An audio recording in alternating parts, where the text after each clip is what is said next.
Ahí la está viendo María Eugenia Vidal. Está en 20 temas, 40 temas, 100 temas, como cualquiera que gobierne la provincia de Buenos Aires. Pero a lo largo de la biografía de Vidal hay como una especie de obsesión, saco lo de especie, hay una obsesión, que es el tema de la política social, el tema de la asistencia social, de la promoción social, de la situación de los que están en una situación más desamparada. Eso para mí es interesantísimo, porque ahora se expresa una fuerza política distinta del peronismo que ha presumido de tener el monopolio de esa política durante 70 años, durante toda su historia.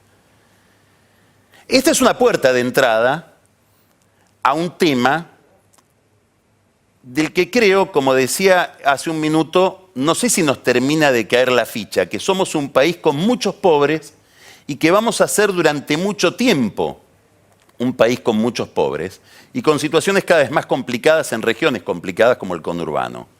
Es como si en el documento lleváramos la foto de los años 30 o del año 20, que es como si yo llevara en mi documento una foto con pelo. De esto quiero que hablemos con María Eugenia Vidal, que a lo mejor es el tema de todos los días, pero no es el tema de todos los días sobre el cual vos te manifestás, porque estás requerida por muchos otros temas. Así Bienvenida. es, buenas noches, gracias Carlos. Me gustaría que nos cuentes un poco cuál es la situación social de la provincia, porque además va a ser el tema de debate electoral. Bueno, sin duda la provincia de Buenos Aires es la que tiene más pobres en toda la Argentina. Ahí es una manera de arrancar con el tema, ¿no? Y la mayoría de ellos está en el conurbano. Y esto no es de hoy o de ayer, es desde hace muchos años, pero lo que suceda hace tanto tiempo no quiere decir que por eso deje de doler o nos volvamos indiferentes. Y como vos decías, toda mi carrera ha estado cruzada por esto. Para mí, gobernar o ser ciudadano implica tener un compromiso con el otro. Y el otro es siempre el que en peor situación está. Así que lo social ha sido una prioridad en mi gobierno. ¿Desde dónde está la plata? Yo tenía un ministro en la ciudad de Mauricio que decía, donde está la plata están las prioridades. Y si uno mira el presupuesto de la provincia del año pasado y de este, va a ver que la plata está en las partidas sociales. Así que desde donde está el presupuesto, con todas las limitaciones que tiene la provincia, hasta donde estoy yo y mis funcionarios. Porque yo todas las semanas recorro algún lugar muy pobre de la provincia y no, muchas veces sin cámaras, ¿no? Porque creo que es la mejor manera de entender lo que pasa, ¿no? Recorrer, embarrarse, estar ahí, escuchar, ver si el Estado llega o no llega, si llegó bien y de la mejor manera. Sí, es una prioridad. Vamos a ponerle unos números a esto. En el conurbano hay más o menos 12 millones de personas. 40% de esos 12 millones son pobres. Así es. Muchos de ellos son chicos, creo que la mitad son chicos. Las familias pobres tienen más hijos, así que la pobreza es mucho mayor en los chicos. El problema de esto es, y que lo que viene pasando en la Argentina y en la provincia, cada vez que la economía mejora, hay una parte de los que son pobres que se recuperan, que en general son los que se volvieron pobres en la última crisis, en la crisis anterior, porque son los que tienen más contactos y herramientas para conseguir trabajo, para volver a no ser pobres. Pero hay un núcleo duro de pobreza en la Argentina desde hace décadas, donde los padres les transfieren la pobreza a los hijos como una herencia que se transmite de generación en generación. Sobre ese núcleo duro de pobreza de la Argentina y de la provincia no alcanzan las mejoras económicas. Ahí no hay derrame, ahí no hay posibilidad de que se salga, si no es con un Estado muy presente y te diría casi con una presencia poniéndole mucho el cuerpo. No es solamente servicios, que el hospital funcione, que la escuela funcione, es que el Estado llegue a ese lugar, a esa manzana, a esa cuadra de la que a lo mejor muchas familias no salieron nunca. A ver, vamos a poner un término de comparación. Vos estuviste al frente de la acción social en la ciudad de Buenos Aires durante el primer mandato de Mauricio Macri y estuviste vinculada al tema en el segundo mandato también. Es más, todo el equipo, vamos a explicar un poquito, todo el equipo del PRO reporta un poco a vos en materia de política social, digamos. Carolina Stanley es una especie de continuidad tuya en la ciudad y después en la Nación, etc. Si tuvieras que comparar tu experiencia sobre las situaciones de pobreza, de marginalidad en la capital federal y lo que te encontraste en la provincia, ¿Qué aprendiste de nuevo? ¿Qué te impactó de nuevo? ¿Qué preguntas te plantea esa situación nueva?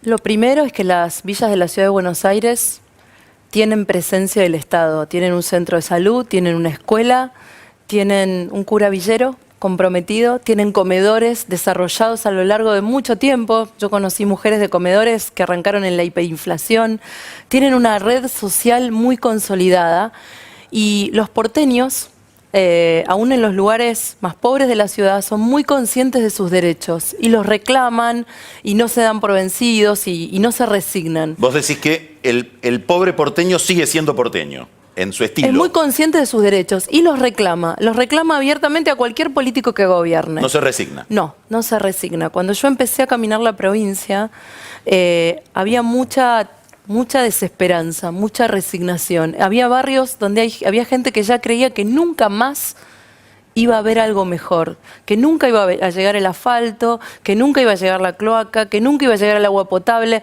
porque había habido mucho tiempo de promesa no cumplida. Tanto es así que yo hoy, cuando voy a un barrio muy pobre en la provincia de Buenos Aires, yo no prometo. Yo voy sobre lo hecho o voy a escuchar. Espera. Vos vas a un barrio. Sí. ¿Qué te encontrás? Cuando me encuentro desde situaciones críticas sociales hasta todo lo que está pendiente de urbanización, que ya empezamos en muchos lugares del conurbano y del interior de la provincia con el gobierno nacional, voy mucho con la ministra Carolina Stanley, la ministra de Desarrollo Social, o voy a escuchar si es que todavía no hay suficiente avance, y si me comprometo con cosas que seguro voy a cumplir, o voy con el avance ya hecho. ¿Por qué? Porque ya no hay más espacio para promesas en esos barrios. La gente necesita ver en lo concreto lo que uno avanza. Y aunque sea chiquito, cualquier compromiso que tomo, me preocupo de que se cumpla hasta el final. ¿La gente pide lo correcto? Sí, claro que sí. A ver. La gente pide seguridad, porque los más pobres son los más expuestos a la inseguridad, porque no tienen alarma, porque no tienen seguridad privada, porque no tienen reja. Porque sus hijos no solo están expuestos al consumo de Paco, están expuestos a que los conviertan en soldaditos. Pide... ¿Qué soldadito? Y el soldadito es la mano de obra del narco para la venta minorista o para cuidar cuando ingresa la policía y avisar o para vender a otros chicos. El soldadito es un chico de entre 14 o incluso menos, 10, 11 años en adelante, que no va a la escuela, que no tiene proyecto de futuro y que es mano de obra utilizada por el narcotráfico. El narcotráfico cambió para siempre la pobreza en el conurbano y en otros lugares del país, porque cambió las reglas de juego, porque primero empezó afectando el consumo de los chicos y ahora les afecta la vida. Entonces las madres saben qué pedir.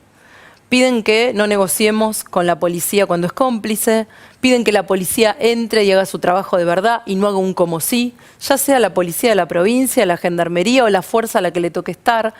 Piden que haya cloacas y agua potable, piden saneamiento, piden que nos ocupemos de las situaciones más críticas y además esas familias son solidarias. Entonces si tienen un vecino que necesita una silla de ruedas o que tiene una persona discapacitada en la familia o que tiene una enfermedad, piden primero por ese.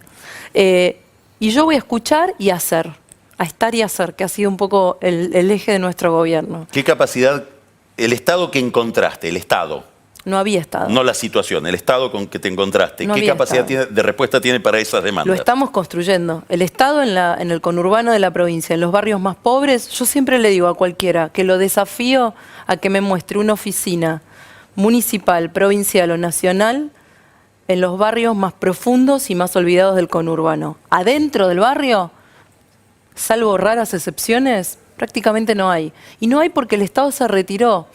En una época donde se hablaba del Estado, de lo público, de la presencia del Estado, la política social se terciarizó en los grupos piqueteros, en las organizaciones sociales. No hay ventanillas del Estado ahí. Y lo que hicimos con el presidente desde que empezó para acá fue hacer operativos cada vez más grandes, donde el ANSES, el PAMI, el Registro Nacional de las Personas que te da el DNI, la partida de nacimiento, todas las ventanillas sociales van a esos lugares. Vamos y nos quedamos ahí. Ya hay 1 millón de personas que fueron atendidas de esta manera. A ver, explica bien cómo es. Para que la gente se imagine, Sí. va el gobierno municipal el gobierno provincial. No importa de qué partido sea el gobierno municipal, no interesa. Acá lo político no es lo que juega, es el Estado. Municipal, provincial y nacional, con todas nuestras ventanillas sociales. Vamos a una plaza o un espacio público vacío en el barrio más pobre y nos instalamos ahí una semana.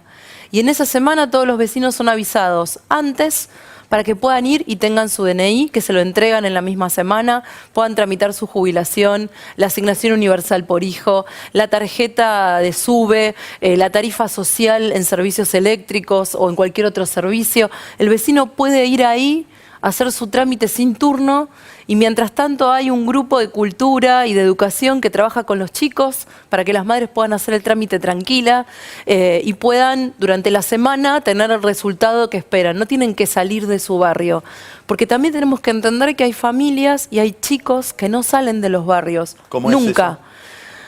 La pobreza consolidada durante tantos años hizo que muchas familias no salieran nunca de ahí, porque además no tienen asfalto, porque el transporte público no llega, porque muchas veces no entra la recolección de residuos. Cuando uno asfalta una calle es mucho más que lo estético. Cuando uno urbaniza un barrio, le está dando sentido al ingreso de la ambulancia, de la policía, está terminando con el pasillo que permite que se escondan los narcos. Está haciendo mucho más que lo que se ve a simple vista. Igual no alcanza, hay que hacer muchas cosas al mismo tiempo. Pero para eso tiene que volver el Estado. Ahora, ¿qué pasa cuando ese operativo, digamos, van todas esas dependencias, digamos, que envían ahí sus representantes para solucionar situaciones? Se quedan, supongamos, una semana. Se quedan van. una semana, pero vuelven. En todos los lugares. Nosotros hoy estamos haciendo operativos en 13 lugares al mismo tiempo cada día.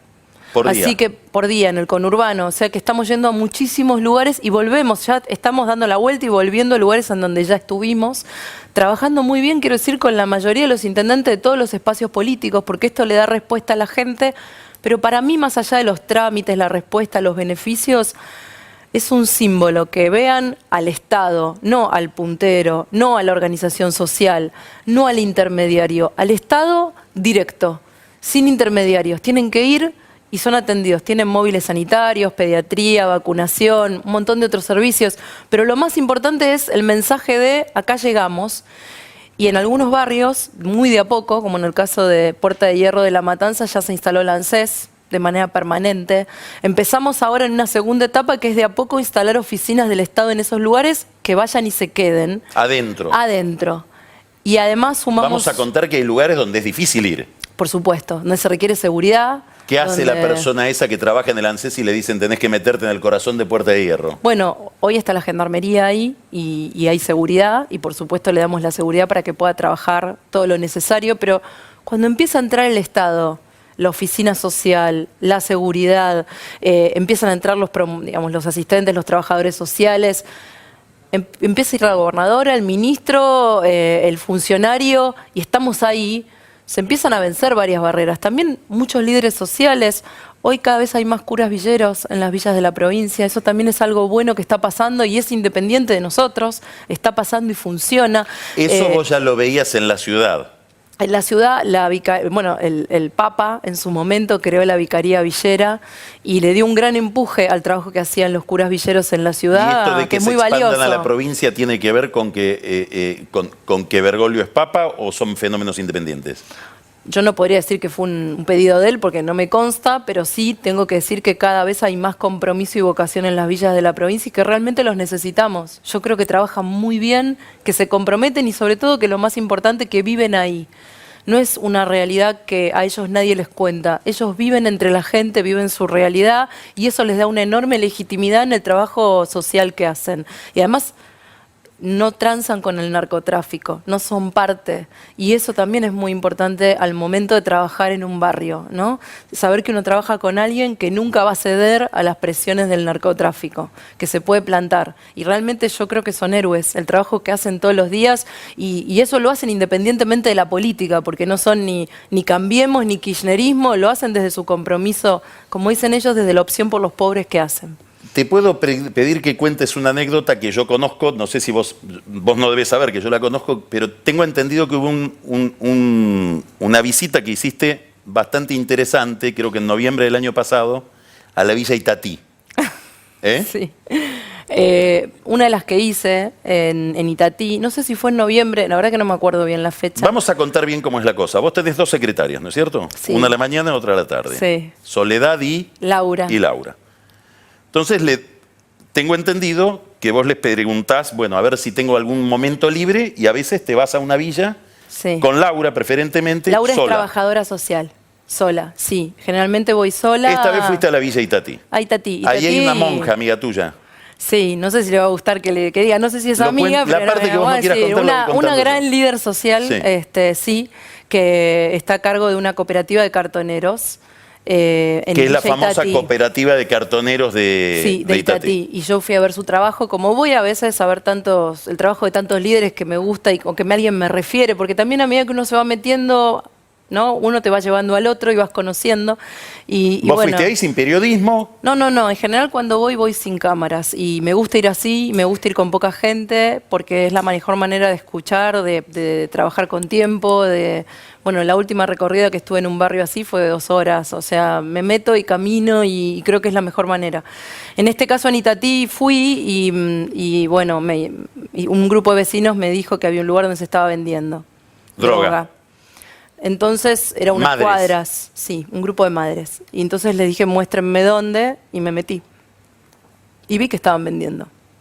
Entonces después de ahí, cuando me fui a la comisaría de Bernal. Que es Hay una parte que quiero contar que es porque la que depende. tal vez vos no te acordás y yo sí. O tal vez no quiera dar tantos detalles. Que pasó un patrullero en ese momento. Sí, pasó un patrullero. Porque Delante se enteraron, tuyo y te vio claro, ahí sí. discutiendo con los tranzas. Sí, me vieron en una situación y bueno, de ahí me fui a la comisaría, ¿no? Entonces dije, si yo tengo que venir acá y verlo vi una vez, como ustedes no lo vi, pasó un patrullero delante mío, como ustedes no lo ven todos los días, hice la denuncia. Esa denuncia se convirtió en una causa. Esa causa todavía sigue hoy abierta. Hubo muchos allanamientos, todavía no terminamos con el narcotráfico en Itatí y es una pelea que hay que seguir dando, porque parte del problema del narcotráfico es que los líderes se van reemplazando unos a otros. Entonces hay que pelear mucho hasta llegar al jefe de la banda, que generalmente no vive en esos barrios. El jefe de la banda está afuera y se aprovecha de los soldaditos y de los jefes intermedios para manejar las cosas desde afuera. ¿Cuánto Pero de esto inspira tu visión de la policía y las cosas que estás haciendo en la policía? todo. Yo hago lo que hago porque si escuchás y vas y hablas con esas madres, después no te podés no comprometer y no podés transar.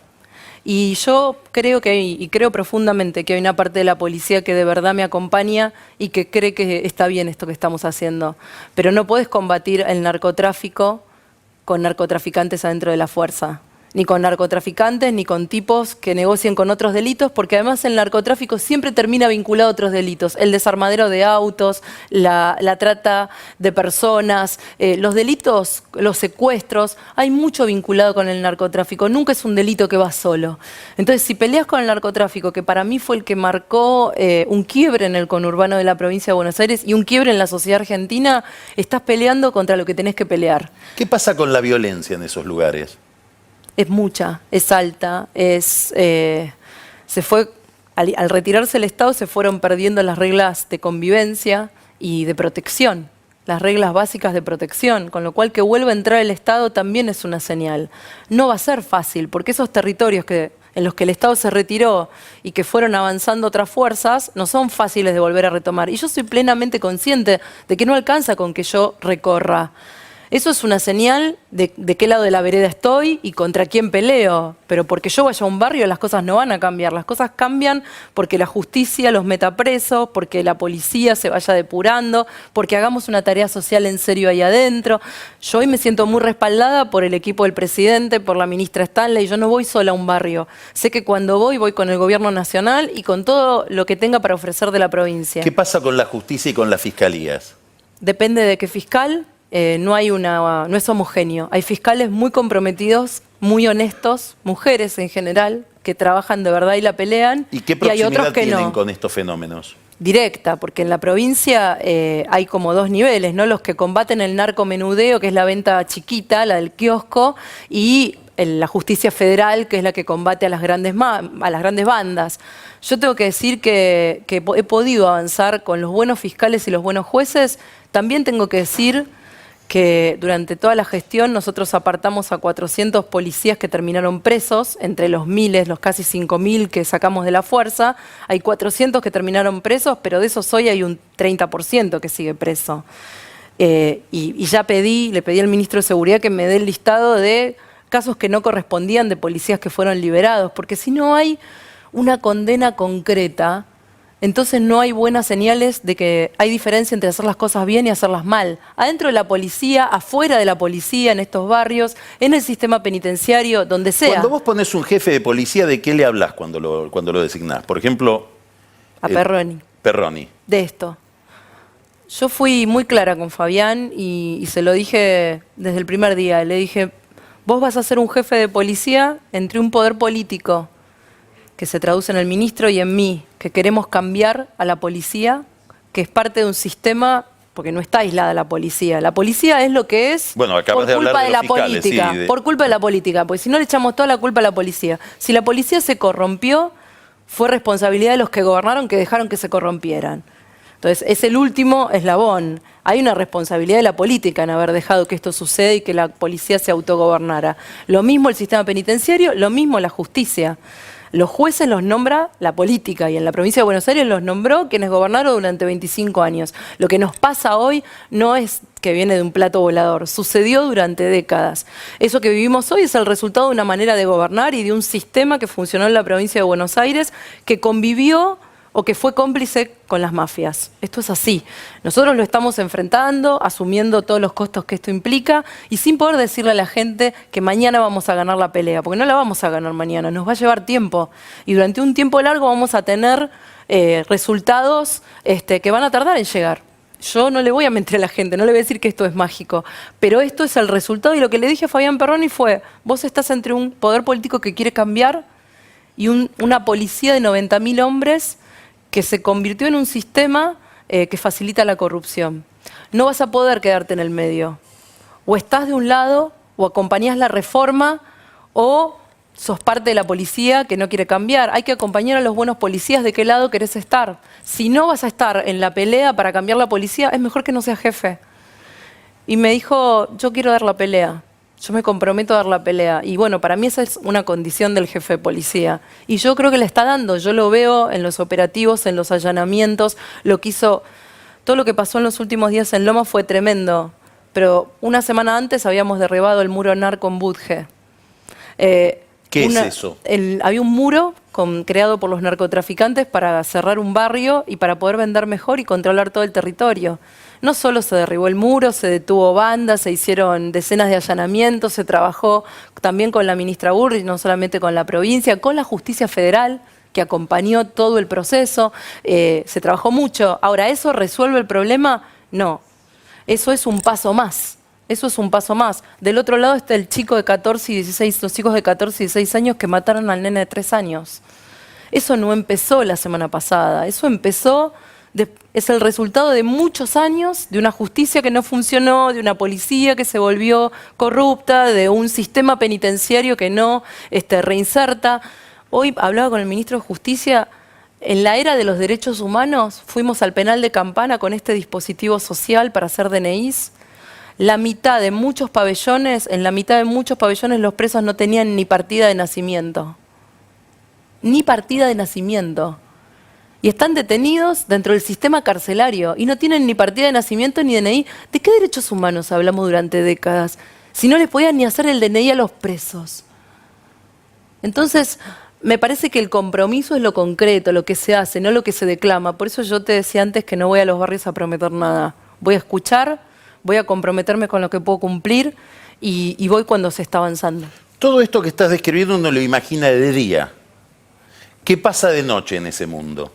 De noche es peor, porque de noche, cuando aparecen los problemas graves de la emergencia de salud, de la adicción, del chico que se brotó en su casa con su mamá y no sabe qué hacer, de la violencia de género, no hay colectivo, el remis no entra, y pensando en eso, armamos un operativo que hoy se llama Cerca de Noche, en esos barrios, que es lo mismo que hacemos durante el día, pero no para hacer trámites.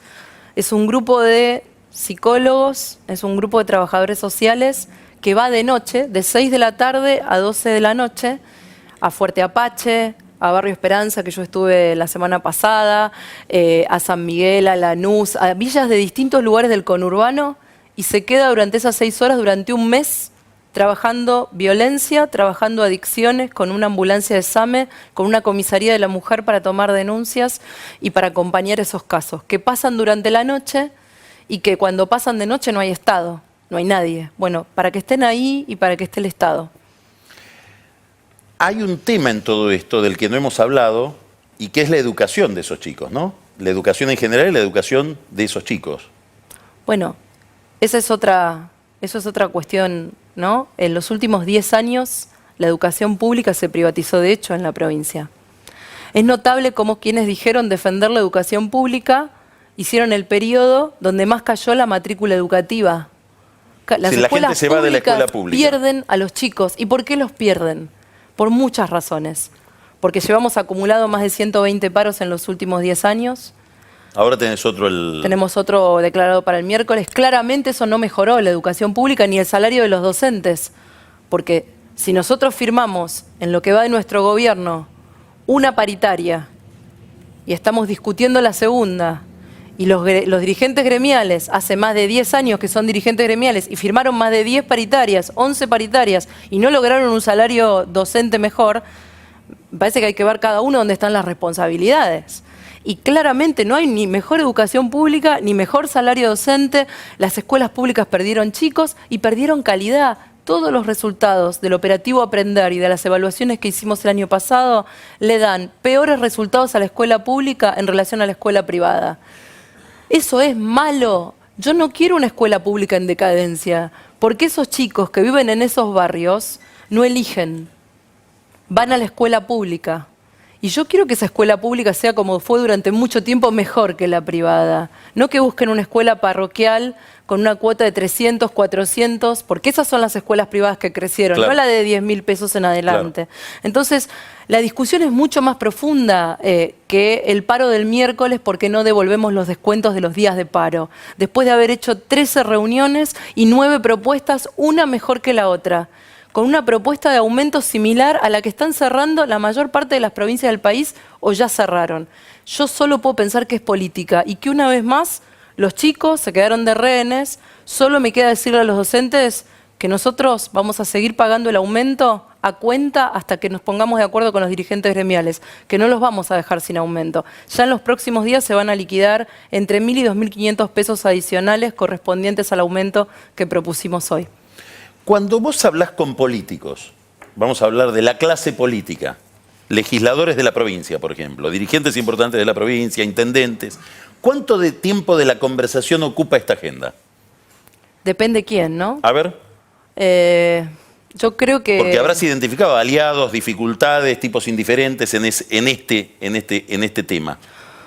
Bueno, todos estos temas. En 3 de febrero, la verdad que Diego Valenzuela, que le ganó un intendente de más de 20 años a Curto, está haciendo un gran trabajo con esto. Y yo quiero contar una anécdota que él no sabe que yo la sé, me la contaron el otro día en el gobierno.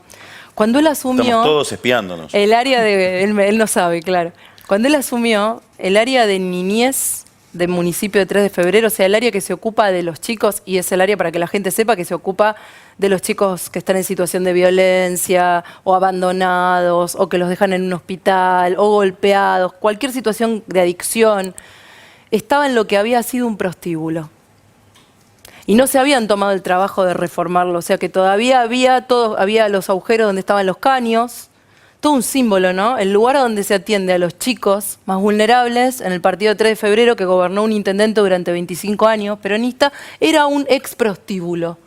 Bueno, el intendente puso todo obra de él, no mérito de la provincia, mérito de su trabajo, puso un lugar nuevo. Eso no va a salir nunca en ningún diario.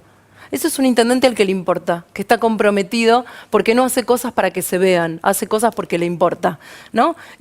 Menciono este caso, pero hay muchos otros. No es que toda la política es igual. Hay gente que de verdad está comprometida, hay gente que lo usa políticamente para un discurso porque queda bien, pero en los hechos no se compromete, y hay gente que ni siquiera lo plantea en su agenda. La fantasía de que puede haber mucha gente que vive de esto políticamente, ¿es una fantasía o es una realidad? Yo creo que durante... Es decir, hay todo un discurso que uno no sabe si verificar o no, respecto de no, hay todo un sistema extractivo que necesita que haya pobres, que necesita que haya gente excluida, que haya gente sumergida, porque es una forma de reproducir su poder. Yo creo que durante muchos años en la provincia hubo un sistema que creyó que cuanto peor, mejor. Que creyó que cuanto la gente menos oportunidades tenía y más podía asociar los pocos beneficios que tenía a una determinada persona, entonces eso era mejor, porque eso garantizaba el voto. Eso se quebró en el 2015, porque no había manera de que nosotros ganáramos la provincia si no era con el voto de barrios pobres en la provincia, por el peso que tiene la pobreza en la provincia de Buenos Aires. Entonces hubo mucha gente que frente a la amenaza de te van a sacar el plan, Macri viene a sacarte el plan, va a terminar con la asignación universal por hijo. Yo recuerdo las cosas que decían, va a privatizar el sistema de jubilaciones y pensiones, te va a sacar todo lo que tenés se lo debes a Néstor y a Cristina. Toda esa amenaza no funcionó. No funcionó en muchos lugares. Y no funcionó porque siento que en el 2015 hay una parte de la provincia que dejó de pensar que se tenía que resignar, que eso era lo mejor que podía tener y se animó a tener esperanza. Nuestro trabajo todos los días es sostener esa esperanza. O sea, ¿vos crees que hay un cambio político y se están modificando cosas que se creían que eran desde el punto de vista política, de la representación de todo ese universo y modificables? Definitivamente. Yo creo que hubo un cambio enorme en el 2015, mucho más profundo que la persona del presidente o la mía, que los que estábamos en la boleta, para que quede claro. Yo creo que la gente se animó a pensar que podía estar mejor, a que eso no era lo mejor que le podía tocar, a que podía recuperar su dignidad, a que no le tenía que deber nada a nadie, como tampoco me lo tiene que deber a mí ni al presidente. Yo siempre digo, yo no quiero que nadie diga yo le debo esto a María Eugenia Vidal o a Mauricio Macri. La gente que vive en esos barrios tiene derechos y nosotros tenemos obligaciones y responsabilidades. No le estamos haciendo un favor a nadie. Yo no le hago un favor a nadie cuando aumento el valor de la ración de los comedores escolares en un 130%, porque era una vergüenza lo que se pagaba. No quiero que ninguna maestra me lo agradezca, es mi responsabilidad. Como es mi responsabilidad que en esos barrios entre el Estado. Pero no es gracias a María Eugenia, o gracias a Mauricio, o gracias a Gabriela, o gracias a Lilita, no. Antes era así. Eso creo que cambió. Y eso nos obliga a los políticos a ser mejores. Nos obliga a aspirar a más, a hacer más y a demostrar más en buena hora. Por suerte que llegó eso a la provincia. María Eugenia Vidal, el tema de su preocupación, el tema de tu vida, ¿se podría decir? El tema de mi vida son mis hijos. Acá tengo mi hija que me acompaña hoy. Pero sin duda de las cosas que no me dejan dormir.